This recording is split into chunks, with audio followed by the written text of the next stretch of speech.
Welcome to the Tech Matchmaker, the show where contact center challenges meet their perfect tech match. I'm your host, Gina Gibson, and in just 15 minutes, we serve up the smartest, coolest innovations shaking up the contact center industry. Whether you're searching for your next solution or just love staying ahead of the curve, we've got the insights to keep you in the know. Let's dive in and discover what's next. I promise you, it's going to be fun.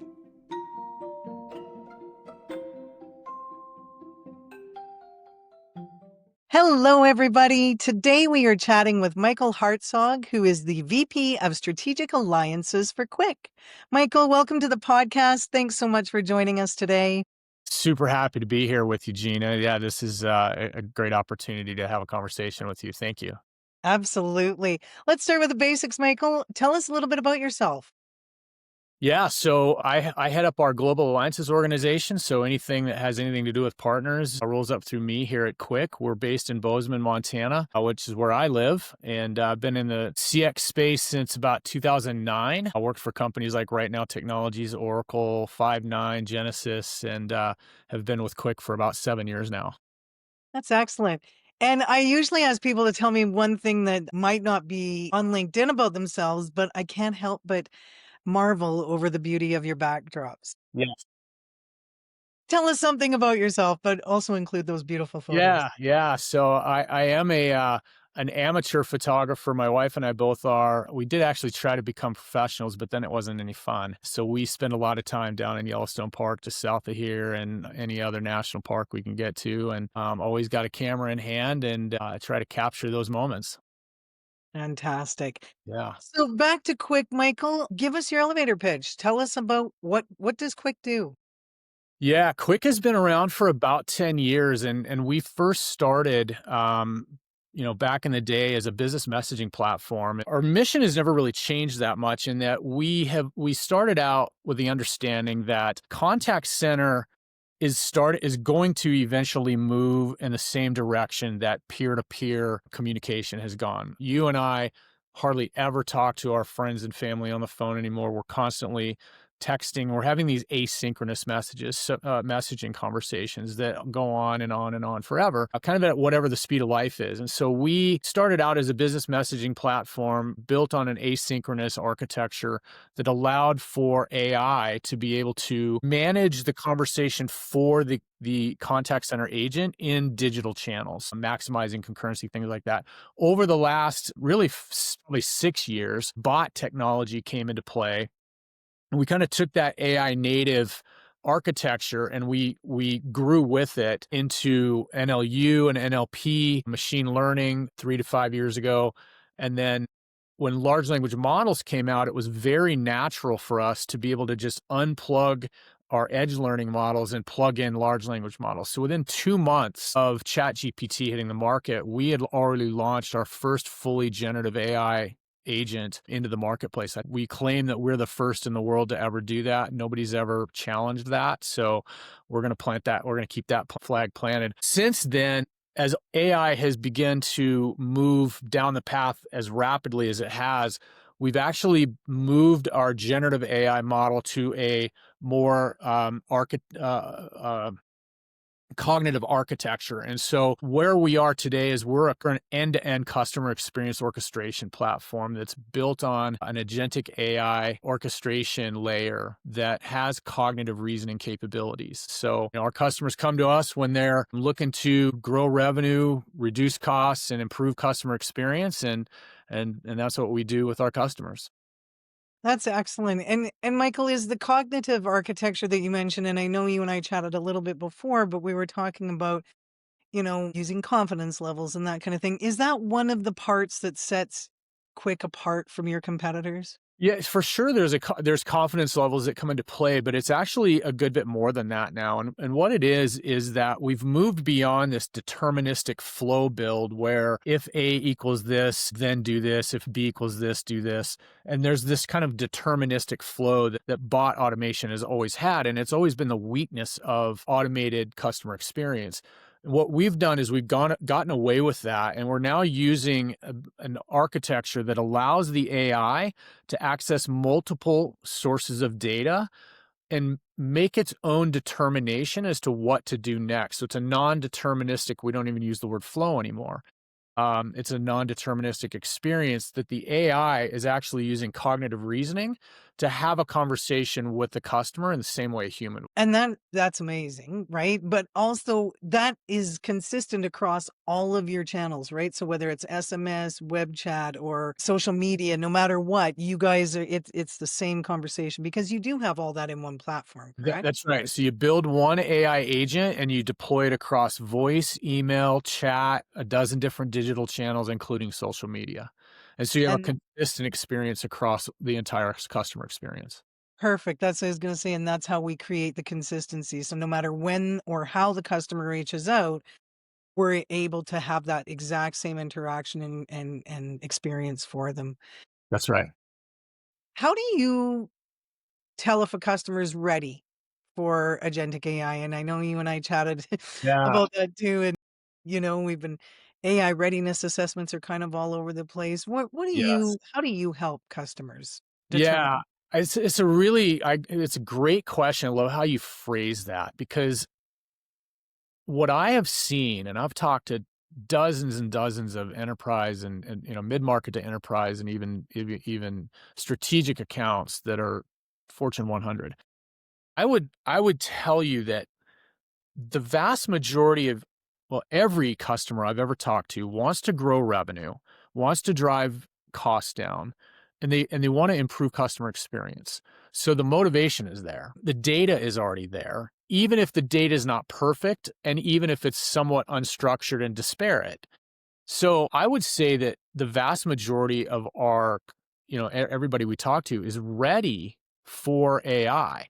They might not understand the business case. And I think that's where the challenge today is okay, the board of directors in the C-suite is telling the business unit, go figure out how we're going to use AI. And they're telling the technology team, go figure out how we're going to implement AI. And those are siloed conversations. And both of those organizations are saying, we don't really know where to start. What's the business case? How do we do this? And that's where I think the readiness is running into a little bit of a blockade, which is, okay, now what? And so we work with our customers to kind of get them through that. We work with them to understand what their end user stories are, what their business objectives are, where does the data sit, how do you want your AI to treat specific end user stories, what end user stories are going to have the greatest impact, and which ones do you need to just get to a human in order to ensure that this particular end user story is being handled properly. So we walk them through that process of understanding their business and understanding how they should be thinking about how to apply AI to that business.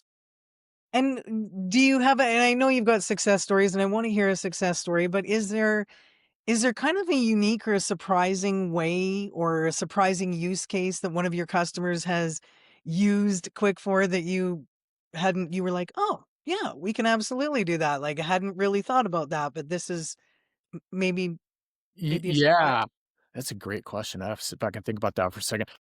I can think about, I can't use this company's name, but it's you would know them if you ever bought office equipment, uh, Okay. supplies, right?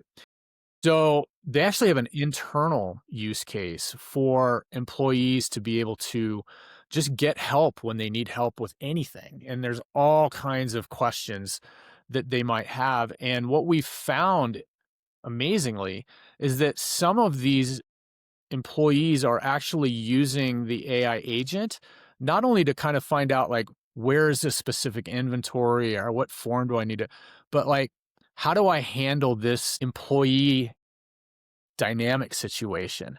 Like they're using it for almost a personal counselor, and it's not built for that. But the empathy that we were able to build into the platform gives it the ability to understand what the employee is asking for, and it understands that it has the data to be able to give guidance. And so, of course, we guardrail that. Of course, there's SOPs built around it, but it was a bit surprising to see some of the outcomes of those interactions. But the other one that I would call out too is Roku. Roku is a story for us that has been just a real eye opener because they started out with 29 different AI vendors and narrowed it down to 12, down to 5. and then it was down to us and one of the large hyperscalers. And ultimately, what they were trying to do is they were trying to build, of course, Roku, they've got multiple different products, hardware, they've got operating systems, they've got streaming services, 20 different products across their entire global experience in multiple languages. And to try to have a deterministic flow for every troubleshooting scenario was impossible. And so they had one of those kind of what we would call a intent-based AI bot, kind of Gen 1 AI bot, and it wasn't working. And so they came to us and said, we need to be able to do this, but the AI needs to be able to navigate the conversation without an if then else thing. And so, which is what the definition of agentic AI is. And so, out of all 29 vendors, we were the only ones that had the ability to build that at that time 9 months ago. And so they've had a very impressive outcome. I think we heard in a webinar recently about a 48% resolution rate, which was a good bit higher than what they were expecting to see. We're now rolling out across multiple channels and voice, and the success of agentic AI in and of itself over and above the Gen 1 capabilities that were in existence prior to large language models and even generative AI has been a bit surprising. Yeah. And knowing you've been ahead of the curve a couple of times, and I know I'm not going to ask you to share your secret sauce, but is there anything you can share us, any teasers about what's next for Quiq? Well, that's a good question. So we're definitely, one of the things that we are hearing more and more is help us with post-conversation analytics, analysis of the conversations. And so we are going to be rolling out very shortly, actually in the next couple of weeks, our first QA/QM capabilities, and that's built directly into the AI itself. So it is a part of the AI agent where there's another agent that sits over the top of it and measures the QA/QM components that each individual customer can build bespoke to the dynamics that they want to be measured. And so that's very close to on the horizon. There's a couple of other things on the horizon I can't talk about, but it definitely will broaden our capacity to be a more full, not just orchestration layer, but contact center solution. Excellent. Yeah. And to wrap things up, Michael, I have always been a fan of James Lipton, and so to end, I usually do some rapid fire questions. So, what Yeah. is your favorite word? My favorite word, fun. I have fun. Yeah, this industry is fun. It allows me to have fun. I love the conversations that we get to have with people. I find myself in conversations that I'm kind of sitting back going, wow, can't believe I just had a conversation with that guy. And the people, right? The people you People, meet, as yeah, you said, they're one of a kind in this it's industry. fun. Yeah. What's your least favorite word? Failure. I try to not allow it in my vocabulary. We've never had an AI agent fail, knock on wood, but failure is not an option for me. So I don't like the word. Never have. I was a competitive skier when I was a kid and I don't fail. I don't like to fail. Love it. I learn.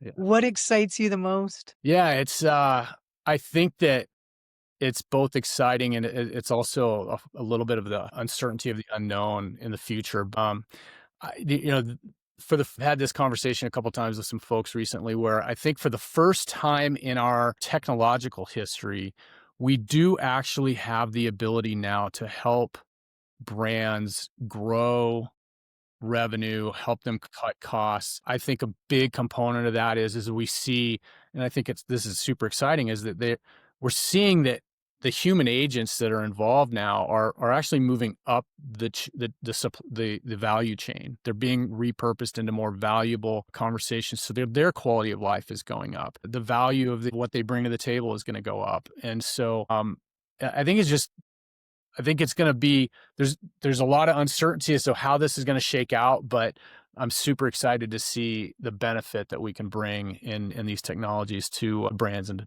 to people. And Michael, if somebody wants more information on Quiq, who should they reach out to? Yeah, I think the first thing they need to think of is Gina Gibson. Reach out to Gina, please. Also, if you'd like, reach out to us here at Quiq. You can reach me here at Quiq, and if you do reach out to me, let me know that you're working with Gina, and we'll certainly make sure that we keep the connection there and get you taken care of. Excellent. Michael, thank you so much for joining us today. I've really enjoyed our time together. I Nice. appreciate it and look forward to the next time and the next releases that Quiq has out in the market. They're coming fast. It is literally every 2 weeks we're rolling something different out, not something new and exciting. So yeah, it's awesome. Thank you so much. Thank you.